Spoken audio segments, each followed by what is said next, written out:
வணக்கம் மக்களே. ஸோ தொடர்ந்து நம்ம சேனல்ல வந்து பயங்கரமான சினிமா ரிவ்யூலாம் நீங்க வந்து பார்த்துட்டு இருக்கீங்க. ஸோ கொஞ்ச நாளா வந்து அது வந்து கேப் இருக்கும். பட் திருப்பி பார்த்தீங்கன்னா கட்ஸ் அப்படிங்கிற ஒரு நல்ல படத்தோட நான் உங்களுக்கு வந்து வந்திருக்கேன். ஸோ கட்ஸ் படத்தை பத்தி பார்த்தீங்கன்னா வந்து ஒரு ஒரு கிரைம் த்ரில்லர், ஒரு பயங்கரமான இன்வெஸ்டிகேஷன் படம் அப்படின்னு போய் நம்ம போய் உட்கார்ந்தோம்னா ஒரு ஒரு பயங்கரமான சஸ்பென்ஸ், ஒரு பயங்கரமான இன்டென்ஸ் எல்லாமே இருக்கு. ஸோ படத்துக்கு கட்ஸ் அண்ட் டைட்டில் வச்ச மாதிரியே வந்து ஒரு ஒரு பயங்கரமான இன்டென்ஸான ஸ்டோரியை வந்து எடுத்துட்டு வந்து நம்ம முன்னாடி வச்சிருக்காங்க. ஸோ படத்தோட ஹீரோ வந்து பாத்தீங்கன்னா ஒரு போலீஸ் ஆஃபீஸரா இந்த படத்துல வந்து ரோல் பண்ணியிருக்காரு. ஸோ எல்லா படத்துலயும் இல்லாத அளவுக்கு இந்த படம் வந்து பாத்தீங்கன்னா ஒரு பெரிய அளவுக்கான ஒரு இன்ட்ரெஸ்ட் ஸ்டோரியை வந்து எடுத்துட்டு வந்து வச்சிருக்காங்க. ஸோ ஒரு புது படம் பாக்குற ஃபீலே இல்லை ஆக்சுவலி. இதுக்கு முன்னாடி ஒரு நிறைய படம் பார்த்து ஒரு நிறைய படத்துல அந்த சஸ்பென்ஸ் எல்லாம் எடுத்துட்டு வந்து அப்படியே ஒரு பயங்கரமான ஒரு இம்பாக்ட்ல இருக்கும் இல்லையா, அப்படி ஒரு படத்தை தான் வந்து கட்ஸ் அப்படின்னு வந்து எடுத்திருக்காங்க.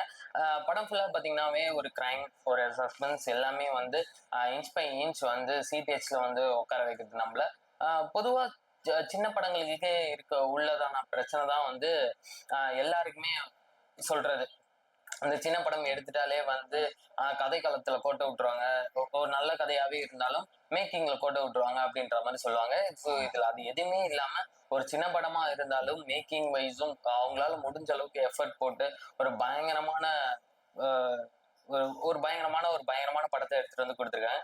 ஸோ இதுக்கு வந்து பாத்தீங்கன்னா ஆரம்பத்துல இருந்தே மக்கள் மத்தியில ஒரு பயங்கரமான ஒரு ஒரு இம்பாக்ட் இருக்குன்னே சொல்லலாம். ஏன்னா கலைப்புலி எஸ் தானு அவர்கள் வந்து பாத்தீங்கன்னா இந்த படத்தோட ஃபர்ஸ்ட் லுக் அண்ட் ட்ரெய்லர் டீசரை வந்து லான்ச் பண்ணியிருந்தாங்க.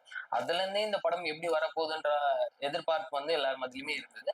பட் இதுக்கு கட்ஸ்ன்னு பேர் வச்சதுக்கான காரணம் வந்து நீங்க படத்தை போய் பாத்தீங்கன்னா தான் வந்து உங்களுக்கு தெரிய வரும். ஸோ படத்துல எல்லாருமே அவங்க கேரக்டரை பயங்கரமா பண்ணியிருந்தாங்க. ஸோ படத்துல ஆஹ் நீங்க வந்து எங்கேயாவது வேரியேஷன் மாறி போயிடுற மாதிரி இருக்கு கதை அப்படின்னு நினைச்சீங்கன்னா கூட அந்த கதையோட காலகட்டத்தை வந்து எடுத்துட்டு வந்து கிளைமேக்ஸ்ல சேர்க்கறது தான் இந்த படத்தோட மெயின் பிளாட்டே.